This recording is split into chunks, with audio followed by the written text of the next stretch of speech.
This is not really. I mean, yeah, I guess it is a disgruntled gamer rant for our disgruntled gamers. All right, the state of the industry, and boy, Xbox is on the top of this list. All right, so Xbox have some major issues right now, and one of those major issues is not just their layoffs and stuff like that, but their identity crisis, dude. Yeah. They have a major identity crisis. You know, Phil Spencer, no clear direction. All right, he stepped back in February, and pretty much after like 10 years of running Xbox, and the new CEO, Asha Sharma. What is her name? Sharma, dog. That's a fucking food. Isn't that what it is? I thought that. Is that not food? That's Swarma. Oh, right? okay. Swarma, but it's still she's Indian. It's close enough. Sharma. Anyway, she pledged to return the return of Xbox, pretty much. Oh, God. In her opening memo. But all we're getting, the feeling of Xbox right now is it's going to be, you know, they had their handheld, the Xbox ROG Ally. That I'm not sure how that did, but I don't think it did too well. But everything is pointing to them to being a streaming Game Pass, you know, product, not a console product, even though supposedly they have a new console, but we don't even know that's really 100% or not. All right. That's kind of like word on the street. But yeah, so they're mainly just going down the road. When this is also going to be cover a subject later on, our top 10 actually. The I would say moving back away from physical media, but like majorly. Like I'm talking about like they're going pure streaming. And recently they've had some layoff issues and some strike issues. Bethesda, and that's not the company that you want striking. You know, especially when they have, you know, big releases coming up like Elder Scrolls 6. So that's an issue. But they also had to cut 4,800 jobs, Grant. 4,800. 4,800. 1,600 specifically from Xbox as part of Sharma's reset. Yeah, nothing says reset like firing. Firing 1,600 employees. Almost 5,000 people. Bethesda, ZeniMax, they got hit really hard. 440 union positions across Bethesda Game Studios. ZeniMax Game Studios, which is like Elder Scrolls Online, right? Mm-hmm. And ID Software lost about half of its staff. ID Software, Ed. You know who made? Remember ID Software? Yep. Wolfenstein. And the devs all called it a bloodbath, which it was. But you're talking about a 27-year-old studio, Bethesda, like one of your flagships when it comes to, well, now it is since they bought it, right? But before Microsoft acquired Bethesda, it was already it was like From Software, right?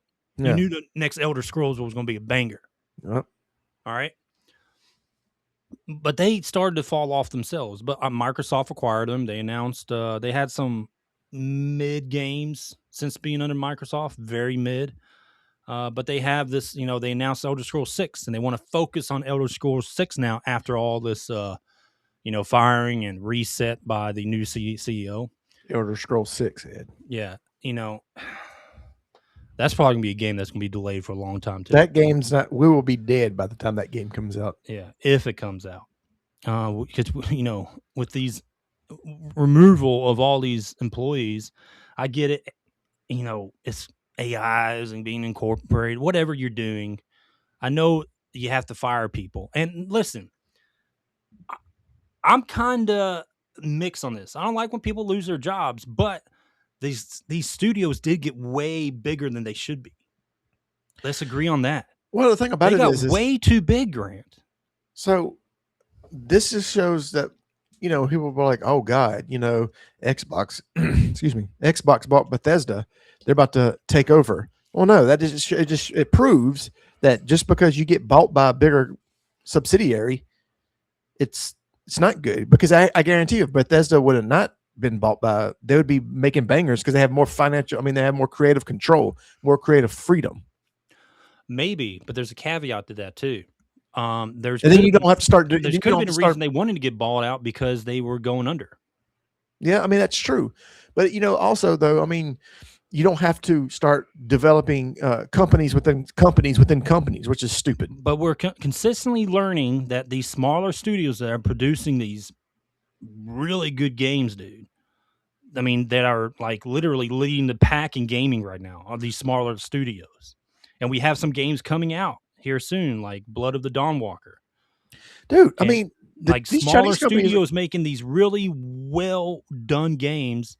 And it's kind of showing the fact that you don't need a bloated staff. You don't need a bunch of people really not doing anything when correct. it comes to, I mean, but you got to balance it, right? Because you don't want to have such a small staff that you're overworking people. But if you are overworking people, you want to make sure they're fairly compensated. They get a Correct. percentage of the money or something.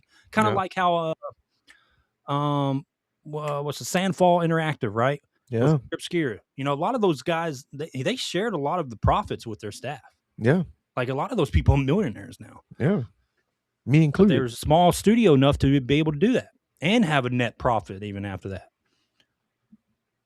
So I think this is like, you can say what you want, but at the end of the day, I think these studios are realizing that they bloated their staff too much, you know, even with the DEI crap hirings, but stuff they didn't need. And AI can be a contributor to that, but even before AI, these companies are way too big, and I Yeah. see why they're reducing their staff. Sorry you lost your job, but if you're not making yourself, this is my thing when it comes to any type of trade, skill, or job you do, make yourself indispensable. Correct. Don't be a lazy fuck. Correct. Make yourself unfireable. All right. If you're a lazy fuck and you have no value, true value add in the company, don't cry about losing your fucking job. You're done. Yeah. That is your own fault. Now, I'm not saying that's the same case for everyone. You probably had a lot of really good, talented guys probably got removed in this too. Maybe people that got overlooked. That's a possibility. But I'm gonna go and tell you right now, they removed a bunch of trash. Yeah. This worthless trash they didn't need. All right. Got anything else? Nah, it's just the thing about it is they went. There's a lot of things that I feel like they could have done at the beginning to avoid all this. Like I don't know, man. I blame Blizzard as well. Yeah. I feel like the up and down with Diablo 4. I mean, don't get me wrong. It's had good seasons, it's had bad seasons, but they haven't had consistent seasons. You know what I mean? Like there's no consistency within that company. They just had one of the, I would say, basically keeping a player base and a high player base for their latest expansion release with the Yeah. season that came with the expansion. Yeah. They had a lot of players, dude. And they had a Yeah. lot of players for a long time. Correct. But the next season comes out. Exactly what I'm saying. Like this exactly. This is what they'll Gone. do. They'll put out one of the best seasons ever, and they'll follow it with a shit show. That's what I'm saying. Like there's no consistency. And I like Warcraft. how Let's look at Warcraft. They've made. I mean, hell, I don't even know. They're making the expansions of the classic, which now it's no longer a classic because now they're making new. You get what I'm saying? Like they're making new expansions from the classic WoW. So what does it make? What makes it different from regular WoW? yeah. You get what I'm saying? Like what makes it different if you're making new expansions? Like I understand if they made expansions of like the ones that are already out, you know what I mean? Like classic WoW, the Lich King or whatever. But like now they got new expansions for classic WoW. So what it makes it different from it's just a big shit show. They should have put this on console like Final Fantasy 14. They need to allow their servers to be people to pay for servers or something. Correct. They need to allow other players, like players, to actually purchase a server, kind of like how you have these Power Worlds and stuff like this. Either they create their own third party or whatever, Yeah. or they sell it through a third party, and people are allowed to buy their own servers of classic WoW. Correct. And this is where you're going to get like allow them to mod it. Yeah. Like they pay for the server. Let's say a local team of like small devs want to take WoW Classic and mod it into a game, because they did this before with that other game. Remember we talked about them before? Yeah. That Blizzard shut them down. Allow them to take it, they're paying a nice low price, whatever for the server to allow them to mod the classic WoW, and then they release it as their own thing to the community. Well, yeah, not only that, or Blizzard can get a percentage of the whatever. They're scared though.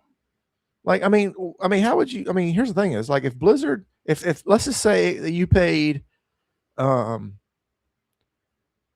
don't know, you're paying $20 a month to run a server, or just say, or 80, 40, $49.99 to run a server, right? So you're running the server, right?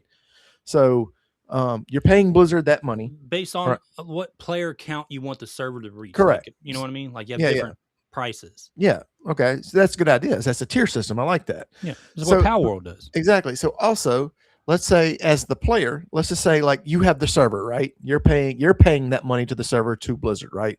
Now I'm paying to play your server. It's not free, but I'm paying, let's just say I'm paying $9 a month, right?